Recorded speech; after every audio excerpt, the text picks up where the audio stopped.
So here you are, standing on the battlefield, and guess who's in front of you? Your own son.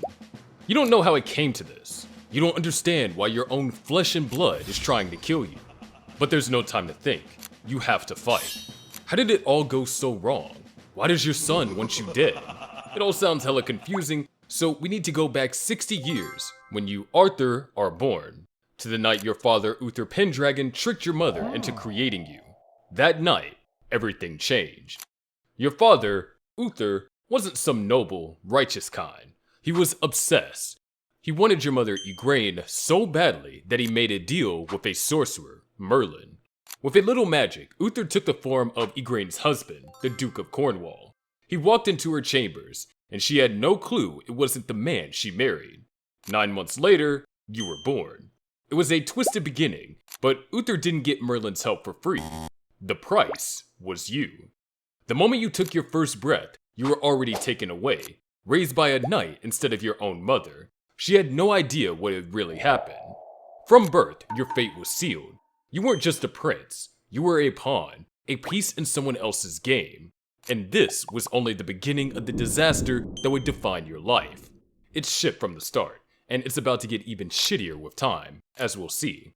You know what else is shit? My feelings if you don't subscribe to this channel right now. So, you're born into a kingdom that's already a complete disaster. Your father, Uther Pendragon, calls himself the King of Britain, but that doesn't mean much.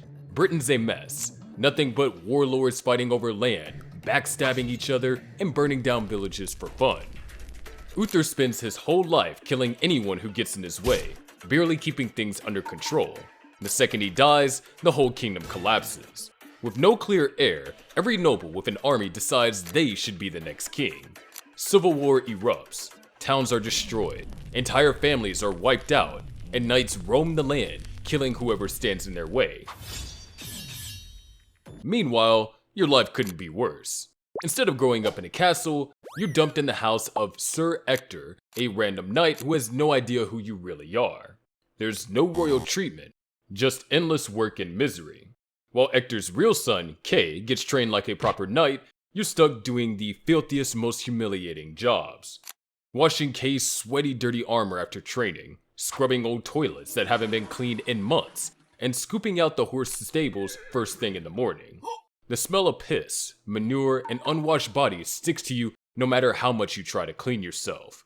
Sleeping on a pile of straw that stinks like horse poop is the closest thing to comfort you'll ever get. And food isn't much better. You eat last, after everyone has taken the good parts. Dry bread, bits of gristle, whatever's left on the bone after the real knights are done. If Kay's having a bad day, it's taken out on you, whether it's extra work, getting shoved around, or blamed for something that wasn't your fault. Life is a never-ending cycle of exhaustion, filth, and getting treated like absolute garbage. Then, one day, something completely insane happens. A sword appears in the middle of London, stuck in an anvil, with a message saying, whoever pulls it out is the rightful king. The strongest warriors in the kingdom try their best, but the sword wouldn't budge. One by one, they fail.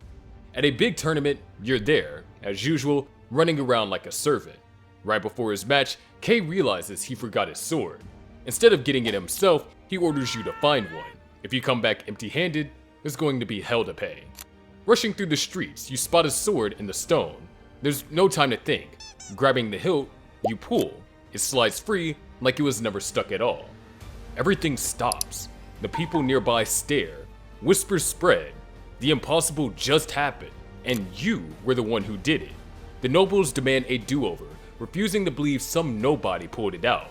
So they put the sword back and make you do it again, and again, and again. Each time, it comes free like nothing. You're declared King of Britain. The warlords aren't happy. They refuse to accept you.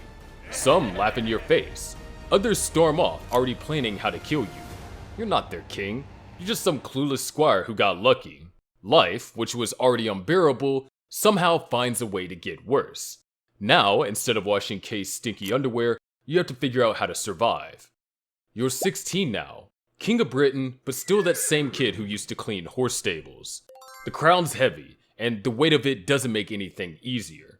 You're supposed to rule, But every noble has their own agenda, and no one really sees you as a true king. They call you the boy king, laugh behind your back, and do their best to undermine you every chance they get.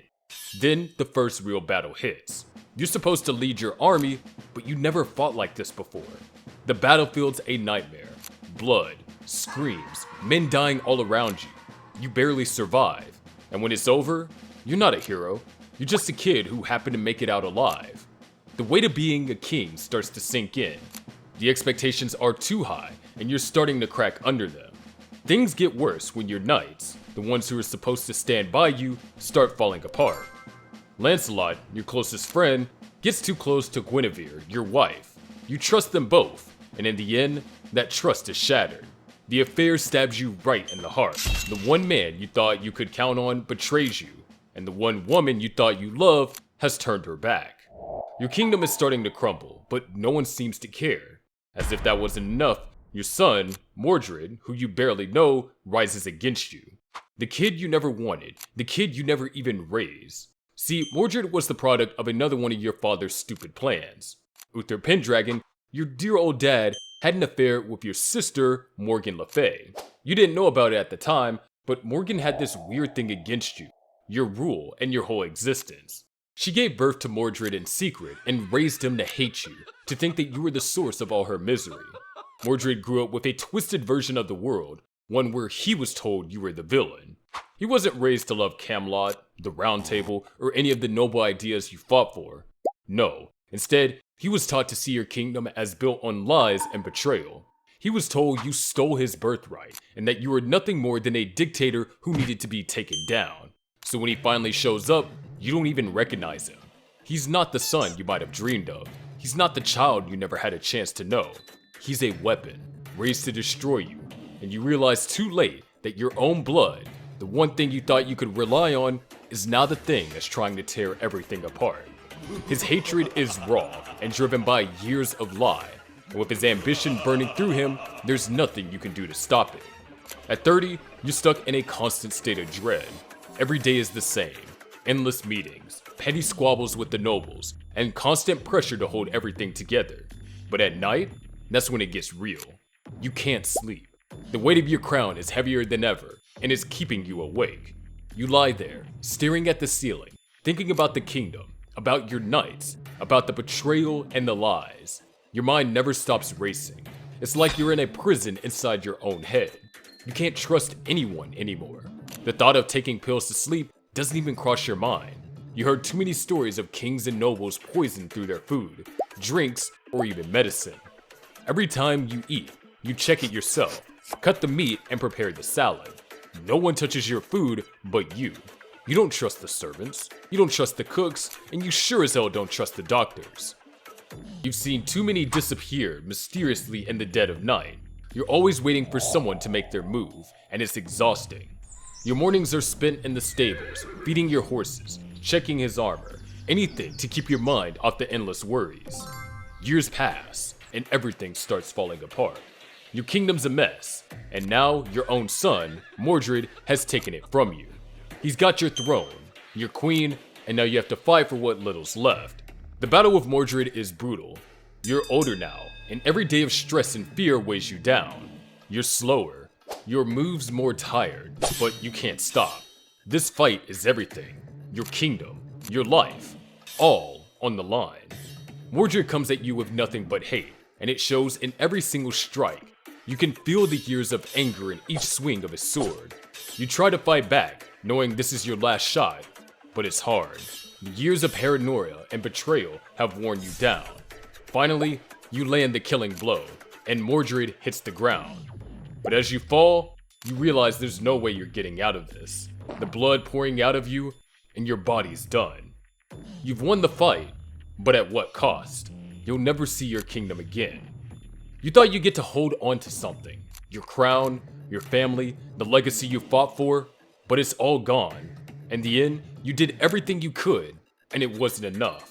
Now, you're out of this world. But even after you die, it still doesn't get any better. They just bury you without much thought, like it's no big deal. No big funeral, no one's honoring your name.